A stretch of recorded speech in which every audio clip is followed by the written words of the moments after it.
Hello everyone, and welcome back to another video from our channel, Legend Death Data. In this video, we'll be highlighting American celebrities who have passed away today and in the last few days, along with other notable figures from around the world.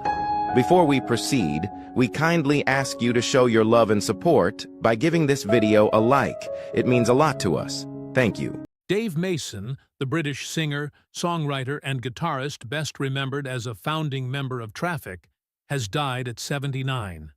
His passing was confirmed by those close to him, and it lands hard for anyone who still hears the late 1960s as more than old music. Born in Worcester, England in 1946, Mason belonged to that wild, restless generation that changed everything. Traffic, Jimi Hendrix, the Rolling Stones, Eric Clapton, George Harrison, Fleetwood Mac, Cass Elliot. His name kept showing up beside giants, not by accident, but because he could play, write, listen, and fit into rooms where music history was being made. There was something humble about that. He was not always the loudest name on the poster, but he was there, in the bloodstream of the era. And that matters. Some musicians become monuments, others become part of the sound of our lives. Thomas James Hunter, known to so many as Canada's country gentleman, has died at 89, leaving behind a voice that carried the plain honesty of country music across generations. His passing was confirmed by those close to him, and for longtime fans, it feels like another piece of that old television world has gone quiet. Born in London, Ontario, in 1937, Hunter came up in a time when country music still felt close to the porch, the church hall, and the family radio. By the 1960s and 1970s, he had become a familiar face, not flashy, not loud, just steady, decent. The kind of performer older viewers trusted. He was honored with the Order of Canada and the Order of Ontario, but titles never seemed to be the whole story. What people remember is the manner, the calm. The gentleman part was real. Herman Lamonti McLemore, one of the founding voices of the Fifth Dimension, has died at 90, and his passing feels like another soft light going out from that bright stretch of American music. His representative confirmed that he died at home in the Las Vegas area after a stroke, surrounded by family. A quiet ending for a man who helped make some very big, very joyful sounds. People who lived through the late 1960s remember those records differently. Up, Up and Away in 1967. Aquarius, Let the Sun Shine in 1969. When the country was restless, divided, tired from war and change, and still somehow willing to sing along when that chorus came on. The Fifth Dimension did not sound like one thing. Pop, soul, a little sunshine, a little theater. Polished, yes, but warm. Lamonti was not only the man in the group with the rich bass voice. He had lived several lives before fame settled around him. Born in St. Louis in 1935, he served in the Navy as a photographer, played in the Dodgers farm system, and later spent decades behind a camera for magazines like Jet and Ebony. That matters. He saw people, really saw them. And maybe that is why his part in the story still feels human. He helped capture an era in sound and in pictures. The songs remain, of course, but so does the feeling of a time when a voice could lift a room, and a photograph could hold it still. Victor Edward Willis was never just another voice from the disco years. He helped create songs that filled dance floors, wedding receptions, and neighborhood parties across America. News of his passing at 74 was confirmed by those close to him, bringing quiet sadness to fans who still remember when the Village People seemed impossible to ignore. During the late 1970s, his unmistakable vocals became part of everyday life, turning simple moments into lasting memories. Away from the spotlight, Willis was known as a gifted songwriter who kept fighting for his creative work and never stopped believing artists deserved respect. Time keeps moving, music keeps changing, yet some voices remain tied to an entire generation that still smiles the moment those familiar melodies begin. Waylon Jennings was one of those rare country voices that never sounded polished just for the sake of it. He sounded real. His passing at 64 marked the loss of a man who helped reshape country music, and his family confirmed what fans across America feared. During the outlaw country movement of the 1970s, Jennings stood beside legends, refusing to follow Nashville's usual rules and proving that honesty could be more powerful than perfection. People who grew up with AM radio, vinyl records, and long drives still recognize that unmistakable voice in seconds. Friends often described him as stubborn, loyal, and deeply devoted to those he loved.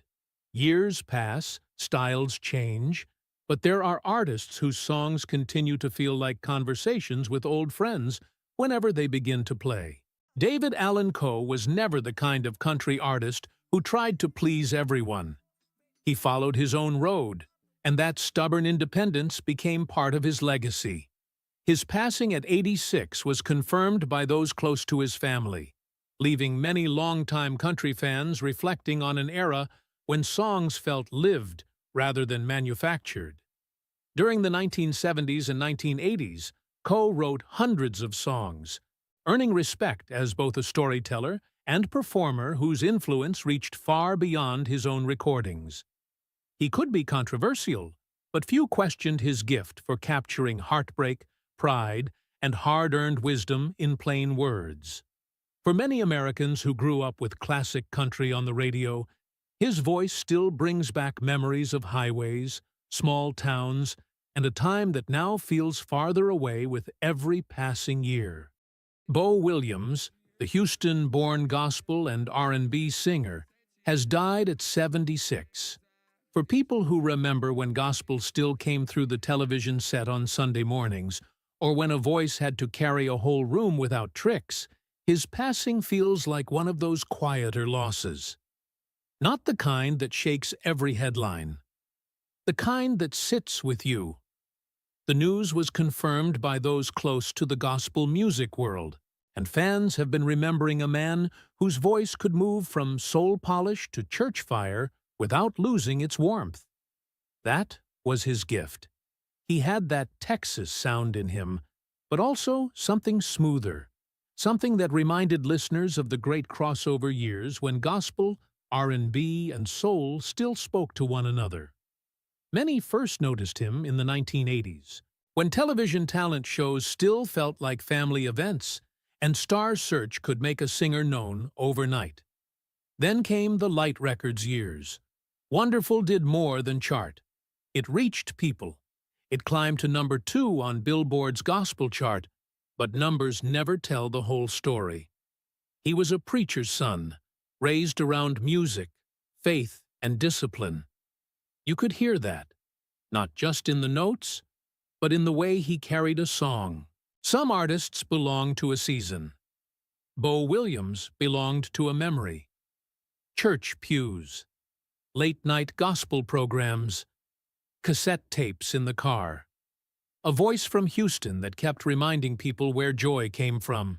Andraé Crouch, the gospel singer, songwriter, producer, and arranger, many came to call the father of contemporary Christian music, died at 72 in Los Angeles. His family confirmed his passing after he had been hospitalized. And for anyone who grew up hearing gospel move from church choirs into records, television, and big concert halls, that news still lands heavy. Because Andraé was not just another gifted singer, he changed the shape of the music. In the late 1960s and 1970s, when America itself was changing fast, his songs carried something old and something new at the same time. Church truth, but with rhythm. Choir power, but with modern polish. He helped make room for a generation that loved Jesus and also listened to soul, pop, and R&B on the radio. That was not a small thing. Some people did not know what to make of it at first, but the songs lasted. Soon and very soon. My tribute. Through it all. These were not just records. They were sung at funerals, revivals, Sunday services, youth gatherings, and living rooms where somebody needed to believe tomorrow could still be kind. Behind the fame, there was the quiet California church boy, raised alongside his twin sister Sandra, shaped by faith, family, and the sound of people singing together. That is what remains. Not awards, not labels, a sound, a bridge. A man who helped gospel music walk into a new century without forgetting where it came from. Ron Kenoly, the American Christian singer, songwriter, and worship leader from Coffeyville, Kansas, has died at 81. His passing was confirmed by people close to his ministry and music circle, and for many believers who came of age in the 1980s and 1990s, the news feels personal, like hearing that a familiar voice from Sunday mornings has gone quiet. He was not simply a gospel singer. Ron Kenoly helped change how congregations worshiped. Before praise teams filled church stages and before modern worship became its own global language, Kenoly stood there with that calm, commanding presence and made a sanctuary feel bigger. Much bigger. His songs did not sound like a performance first. They sounded like an invitation. Lift him up. Jesus is alive. Ancient of Days. People remember the hand claps, the choirs, the flags, the packed church recordings, and that unmistakable sense that everyone in the room was being pulled into the same song. There was also discipline behind it. He served in the United States Air Force, studied music and ministry, and carried himself like a man who believed worship should be prepared, not just felt. That mattered. By the 1990s, his recordings with Integrity Music were everywhere in churches across America and far beyond. VHS tapes, CDs, choir rehearsals, living rooms where families sang along. Some voices entertain you. Ron Kenoly's voice organized a room toward hope. That is rare. And when time moves on, as it always does, those songs keep rising from memory, like a congregation that never fully stopped singing. The news of Dennis LeCorrier's passing has left many longtime music fans quietly shaken. Dennis, who died at the age of 76, was best known as the unmistakable voice of Dr. Hook, a band that brought humor, heart, and a little mischief to radio stations across America.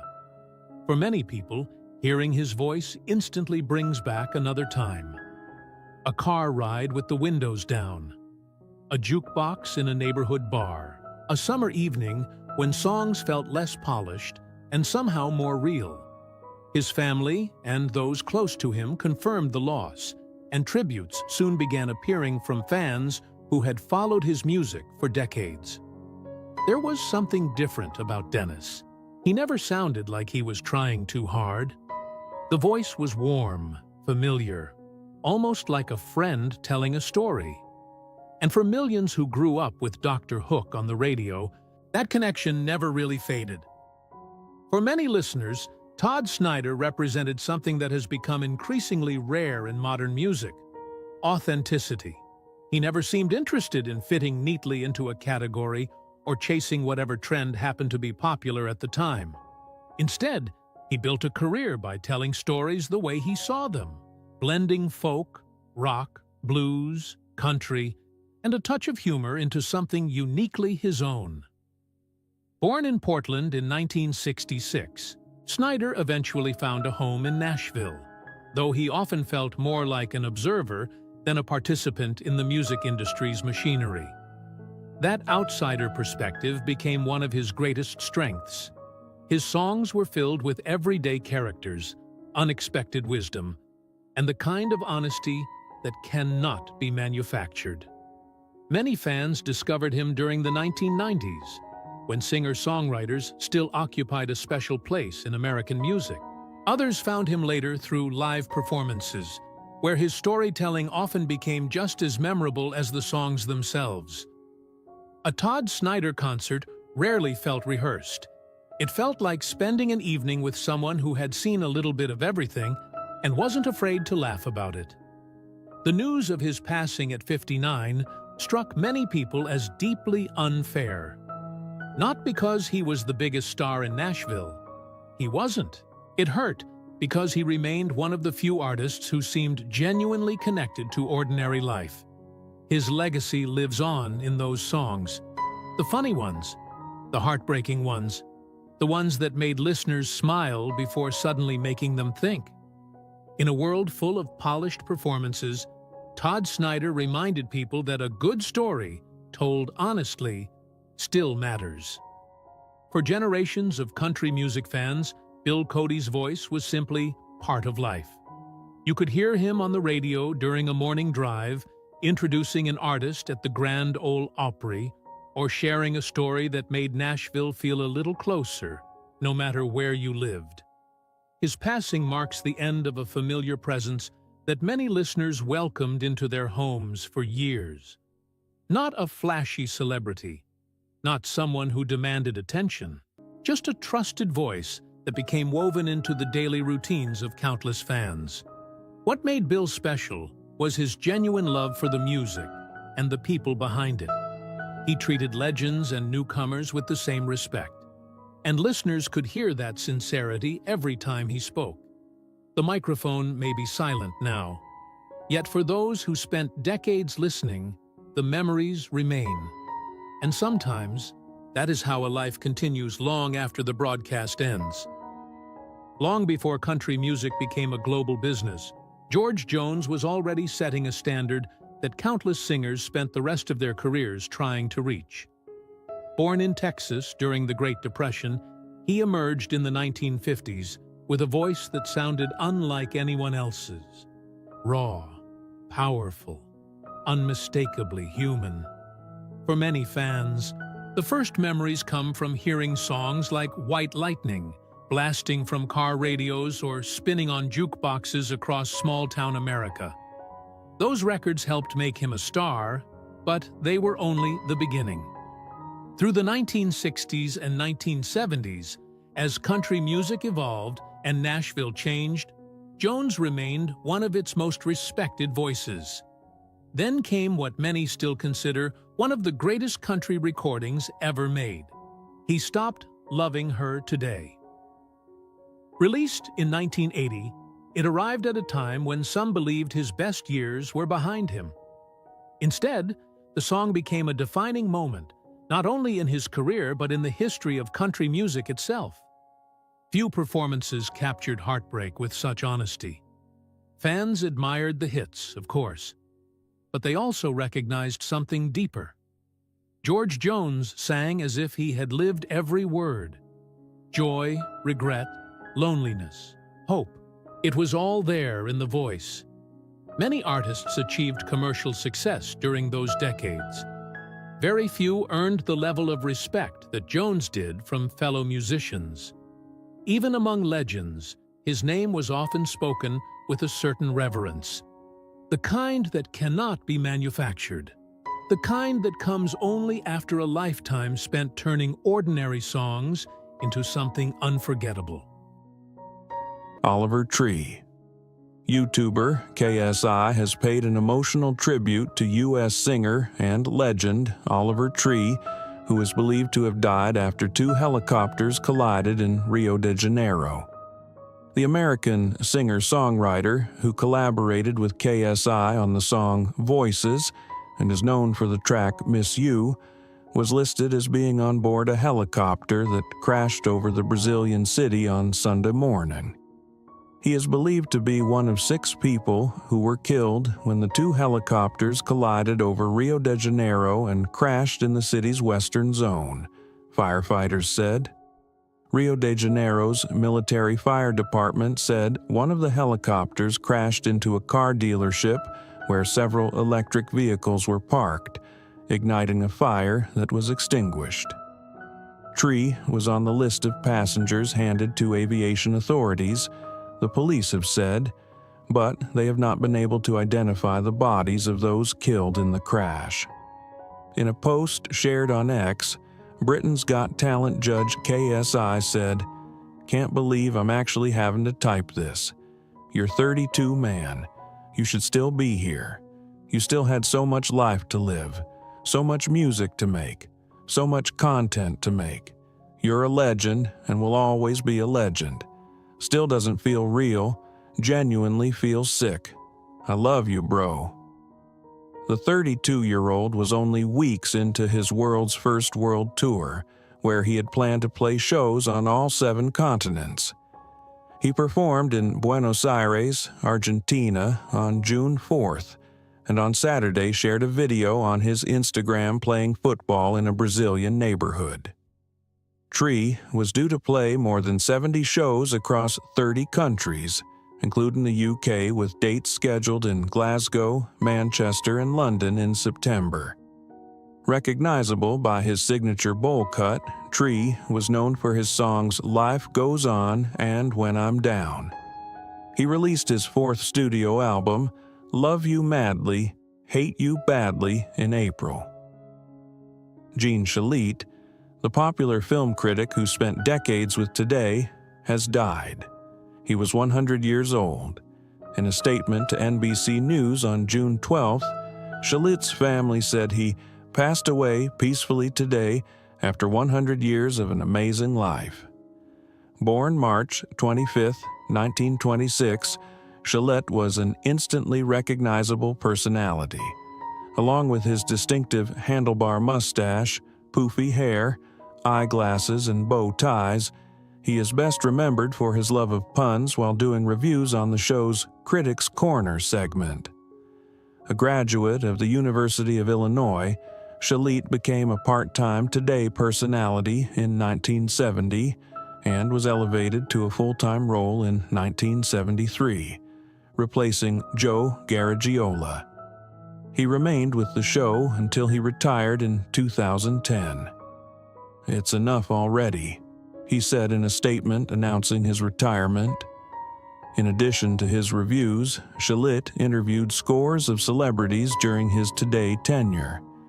His 1979 sit-down with Carol Channing is best remembered for the actor telling a story about having trouble understanding the British accent that left him in tears from laughing so hard.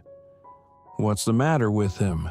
a smiling Channing said as Shalit tried to gather himself. His movie reviews were often punctuated by his use of puns, which became his calling card. Shalit made regular appearances on classic game shows What's My Line and To Tell the Truth, and wrote for a wide range of newspapers and magazines, including the New York Times, Cosmopolitan, Glamour, and TV Guide. He also wrote and broadcast a daily piece called Man About Anything on NBC's radio network for over a decade. In addition, he authored the 1987 anthology Laughing Matters, a celebration of American humor. Anthony Head, the beautifully elegant guardian of fantasy television and a deeply cherished English actor and singer, has passed away at the age of 72. He was a true beacon of sophisticated warmth, a man whose gentle wisdom and commanding presence brought pure comfort into the hearts of audiences everywhere. His journey was a magnificent, decades-long story of artistic grace, rising to capture global screen stardom. He didn't just play characters, he poured a raw, fiercely dedicated soul into legendary television masterpieces like Buffy the Vampire Slayer and Ted Lasso. Every watchful glance as the iconic Rupert Giles, and every brilliantly sharp line drove millions to fall in love with his timeless talent. Now, the library archives have softly quieted, and a remarkably vibrant life has taken its final bow. We lose a genuine giant of the stage and screen, who lived to guide and inspire. The entertainment landscape feels deeply still without his radiant, comforting presence. Rest peacefully. Your extraordinary light shines in our memories forever. Jimmy Ray McBride has passed away at the age of 78, leaving behind a remarkable legacy in country music. He was never the loudest name in the room, not the artist standing center stage, yet millions of Americans spent decades listening to words that came from his pen. Born in Huntsville, Alabama, McBride became one of those rare songwriters who understood ordinary people: love, regret, family, hard work, the themes that defined much of country music's most memorable years. His career produced 5 #1 songs, 10 top 10 hits, and many more records that found their way onto radios across the country. When he was inducted into the Nashville Songwriters Hall of Fame in 2017, it felt like recognition long earned. There is something especially moving about the loss of a songwriter.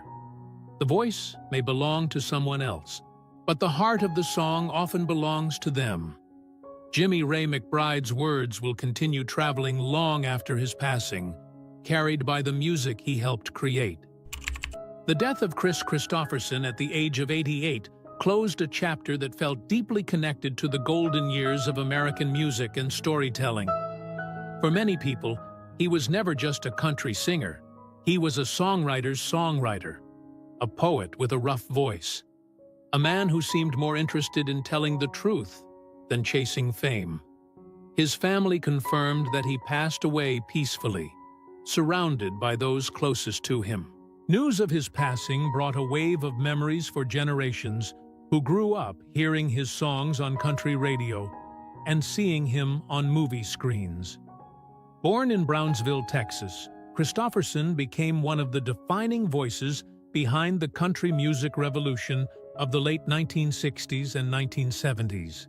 His friendships and collaborations with legends such as Johnny Cash, Shel Silverstein, and Fred Foster helped shape an era that many fans still consider country music's finest. What always stood out was his humanity. He served in the military, studied at Oxford, and could have chosen a very different life. Instead, he followed music, often facing uncertainty along the way. That decision gave the world songs that felt honest and lived in. Many also remember him from films throughout the 1970s and 1980s. Yet, even after Hollywood success, he never seemed far removed from the songwriter carrying a notebook and searching for the next line. As time moves forward, voices like Kristofferson's become rarer. Not because of talent alone, but because authenticity cannot be manufactured. His songs remain. So do the stories. And for many Americans who lived through those decades, hearing his voice still feels like hearing an old friend. The passing of James Handy at the age of 81 closes the chapter on a career that many Americans experienced without always knowing his name. Yet his face was familiar, very familiar. His family confirmed his passing, and for countless viewers, it brings back memories of decades spent in front of television sets and movie screens. James Handy was one of those dependable actors who seemed to be everywhere, not chasing celebrity, just doing the work. If you watched television in the late 1970s, the 1980s, or the years that followed, chances are you saw him more times than you realized. He appeared during an era when character actors helped give stories their texture and realism, the kind of performers who made a scene feel believable the moment they stepped into it. Many will remember seeing him in films like Arachnophobia, Jumanji, and later in Top Gun: Maverick. Others may recognize him from countless television appearances spread across nearly 5 decades. He became part of the background of American entertainment in the best possible way. What stands out now is his consistency. Year after year, decade after decade. No scandals, no constant headlines. Just a craftsman showing up and delivering. As time moves forward, it's often these familiar faces that remind us how much life has changed. We may not remember every character James Handy played, but we remember where we were when those movies aired, who was sitting beside us, and the years that seemed like they would last forever. The passing of Melba Montgomery at the age of 86 marks the loss of a voice that belonged to one of country music's most cherished eras. Her family confirmed the news, and for many longtime fans, it feels like saying goodbye to a familiar friend from country radio's golden years. Back in the 1960s and 1970s, her duets with George Jones became favorites across America. Those records played from jukeboxes, car radios, and living rooms at a time when country music was built on storytelling and heartbreak. Real songs, real emotions. Many also remember the surprise success of No Charge in 1974, a song that touched parents across the country with its simple message about love and sacrifice. It was gentle, honest, unforgettable. Melba never seemed interested in chasing fame. She simply sang the truth. And sometimes, that's what lasts the longest. Long after the charts fade away, the voices that felt genuine continue to echo through the years. Stacey King. The basketball world is mourning the loss of Stacey King, the former Chicago Bulls big man and longtime broadcaster who has died at the age of 59. The Chicago Bulls announced King's passing Sunday, sending shockwaves through the NBA community. A cause of death was not mentioned. King spent 8 seasons in the league after being selected 6th overall in the 1989 NBA draft by the Bulls and quickly became part of one of basketball's greatest dynasties, helping the Bulls capture 3 straight NBA championships alongside Michael Jordan and Scottie Pippen during the franchise's legendary early 90s run. After his time in Chicago, King went on to play for several NBA teams, including the Minnesota Timberwolves, Miami Heat, Dallas Mavericks, and Boston Celtics before wrapping up his professional playing career. While King earned 3 championship rings as a player, many younger fans came to know him as the unmistakable voice of Bulls basketball. Following his playing days, he became a fan-favorite broadcaster, known for his energetic calls, memorable catchphrases, and larger-than-life personality behind the microphone. Many remember King not only for his role on championship teams, but for the passion and humor he brought to every Bulls broadcast. Patrick Godfrey. Patrick Godfrey, the actor known for roles in Ever After, 1998, and Les Miserables, 2012, has died. He was 93. The actor's London-based agency, Markham, Froggatt, and Irwin, announced that Godfrey died peacefully at home, surrounded by his family on Thursday. It is with great sadness that we can confirm Patrick Godfrey passed away last night. They said in a statement, adding, "Patty was an exceptionally talented actor and a remarkable individual, and we will miss him greatly." Born February 13, 1933 in London, Godfrey won a Carlton Hobbs Bursary Award in 1956, earning him a 6-month contract with BBC's Radio Drama Company. He made his on-screen debut in a 1959 episode of Sunday's Child. Godfrey appeared in multiple TV shows over the decades, including Doctor Who, Midsummer Murders, Doc Martin, and His Dark Materials. His film credits include roles in A Room with a View, 1985, Ever After, 1998, The Count of Monte Cristo, 2002, The Importance of Being Earnest, 2002, Oliver Twist, 2005, The History Boys, 2006, The Duchess, 2008, Breathe, 2017, and Mowgli, Legend of the Jungle, 2018. Also, a stage actor, Godfrey starred in Broadway's The Life and Adventures of Nicholas Nickleby in 1981, followed by the West End's As You Like It in 2016, and witness for the prosecution in 2021. Additionally, he provided voiceovers on the video games BioShock 2, 2010, Red Dead Redemption, 2010, and Red Dead Redemption 2018. Godfrey is survived by actress-wife Amanda Walker and their 2 children. Ned Jarrett. Today's news that NASCAR Hall of Famer Ned Jarrett had died at age 93 felt like losing a longtime close friend, albeit one you never met in person, but was in your living room most Sundays for decades. If you grew up a fan of NASCAR in the 80s and 90s, the era that really helped set the table for the sport's peak in national prominence that would follow, you enjoyed great on-track battles between the likes of all-timers Dale Earnhardt, Darrell Waltrip, Rusty Wallace, Bill Elliott, and then Jeff Gordon, to name a few. Ned was in the TV booth for so many of the formative moments of that time, either on CBS with Ken Squire and company for the Daytona 500, or, much more frequently, with Bob Jenkins and Benny Parsons on ESPN, a trio that to this day is still revered, despite being 26 years since they last called a race together. A decade ago, when Ned and Dale Jarrett joined Ken Squire for NBC's throwback Southern 500 telecasts, it was remarkable that Ned hadn't missed a beat. Ned's cool, calculating style helped him to 2 championships as a racer.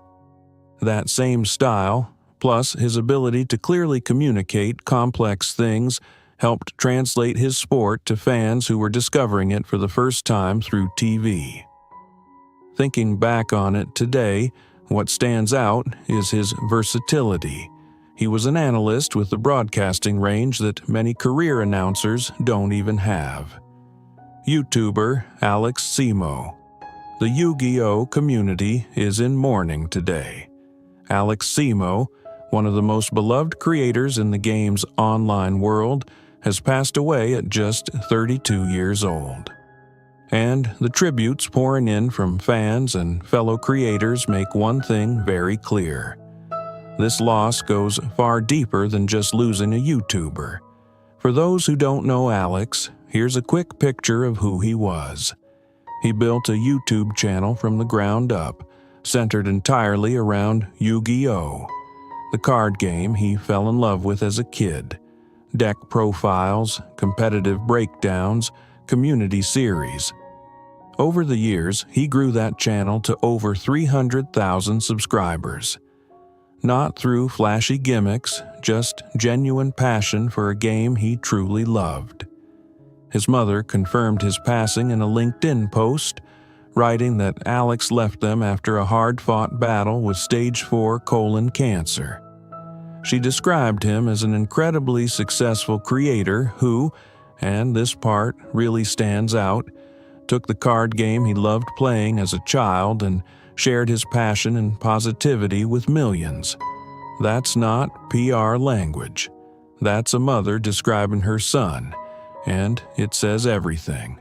What makes Alex's story even more remarkable is how he handled his diagnosis. He was completely open with his audience about what he was going through. Back in March, he shared a post that honestly stopped a lot of people in their tracks. He wrote that doctors had told him he had only days to live, and his response was to fight. His words, "I fought and fought and fought harder than anything I've had to fight for in my entire life." He didn't just fight for himself either. Alex raised tens of thousands of dollars for the Crohn's and Colitis Foundation and volunteered his time toward finding a cure. And shortly before his passing, he gave away most of his card collection, valued at over $10,000, just gave it away. Alex Simo is survived by his wife, his family, and a community of hundreds of thousands of people whose love for this game was made better because of him. He spent over a decade showing up for that community, and in his final chapter, he showed what real courage looks like. Rest easy, Alex. The community you built isn't going anywhere. The music world has lost Peabo Bryson at the age of 75, a voice that seemed to glide effortlessly through some of the most memorable songs of the last half-century. His passing was confirmed by those close to him, bringing sadness to fans who grew up hearing that unmistakable blend of soul, warmth, and quiet power. For many Americans, especially those who remember radio in the 1970s, 1980s, and 1990s, Bryson's voice was simply part of life. It appeared during long drives, wedding dances, and family evenings around the television. Later generations discovered him through beloved Disney films, where songs like Beauty and the Beast became woven into family memories. What always stood out was his sincerity. No unnecessary drama. Just a man who let the music speak. As the years move faster and more familiar voices leave us, artists like Peabo Bryson remind us how deeply a song can become part of a lifetime. The news of Foster Silver's passing at the age of 64 has left many longtime music fans quietly reflecting on just how quickly the years have gone by. Known as a singer, songwriter, producer, and one of the most talented members of the Silvers, Foster was part of a musical family that helped shape the sound of the 1970s. His family confirmed the loss, bringing an end to a career that began when he was still a child. For many Americans who grew up during that era, his voice is tied to memories of transistor radios, weekend television appearances, and a time when family groups could dominate the charts with pure talent and undeniable charm. When Misdemeanor became a hit in 1973, Foster was only 11 years old. Think about that for a moment. Most children were worried about homework or Little League. He was performing for national audiences and carrying himself with a confidence far beyond his years. It was remarkable then, and it still feels remarkable now. What many people admired was not only the music, it was the sense that the Silvers were genuinely connected as a family. Through changing trends, industry pressures, and decades of life experience, Foster remained closely tied to the musical roots that first introduced him to the world. There is something especially sad about losing artists from that generation. They remind us of summer afternoons, family gatherings, and songs that somehow stayed with us long after the radio stopped playing them. Foster Silvers leaves behind recordings, memories, and a chapter of American music that cannot be recreated. Time moves on. It always does. Yet certain voices continue to echo long after they are gone. The passing of Robert Carradine at the age of 71 marks the end of a career that stretched across some unforgettable decades of American film and television. For many people, his face instantly brings back memories of movie theaters in the late 1970s and 1980s, when a new generation of actors was finding its place in Hollywood while audiences packed cinemas every weekend. His family confirmed the news, and for those who followed his work over the years, it feels like another reminder that the era many of us grew up with is slowly becoming part of history. Robert came from one of Hollywood's most recognized acting families, but he never seemed interested in simply living off the family name. He built his own path. Many viewers remember him from Revenge of the Nerds, a film that became one of the defining comedies of the 1980s. It was the kind of movie quoted in school hallways, college dorms, and family living rooms for years afterward. Whether people loved it or criticized it, they remembered it. There was something approachable about him. He never carried himself like an untouchable movie star. Even when appearing alongside bigger names, he often felt like the person audiences could relate to. The underdog, the outsider, the guy trying to find his place. Away from the screen, he experienced the same ups and downs that come with a long life and a long career. Success, setbacks, family, change. The things that eventually touch everyone. When actors like Robert Carradine leave us, it is not only a performer we lose, it is a connection to a particular time in American culture. A Saturday night movie, a rented VHS tape, a familiar face appearing on the television after dinner. Those moments fade, but somehow they never disappear completely.